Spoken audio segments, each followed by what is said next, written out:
Hi guys, welcome back with me again in this channel. On today's tutorial, I'm going to show you how you can create this Artsy photo within seconds on Picsart.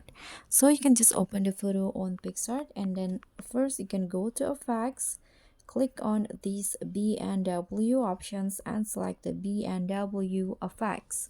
And after that, you can go click on a check icon, go to tools, click on stretch, and now select warp, adjust the power to 100, and now you can just swipe across the screen on the eyes like this.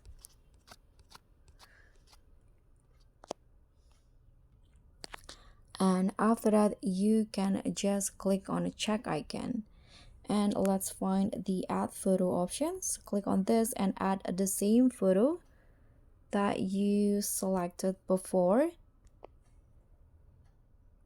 Okay, this one's right here. Click on add. Now adjust the size to match with the original photos like this. And now before you click on the check icon, click on the erase button at the top. Now click on invert, and now the photo will disappear. Click on restore. Now you can just brush your eyes so that you can see the color.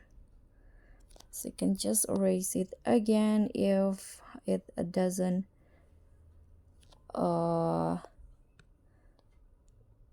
clean. So you can just do it like this, and after that you can just click on a check icon. If you want to, you can also do some color corrections if you are into that. So this is the result, and thank you so much for watching. Don't forget to like, comment, and subscribe. Also click on the thanks. Bye.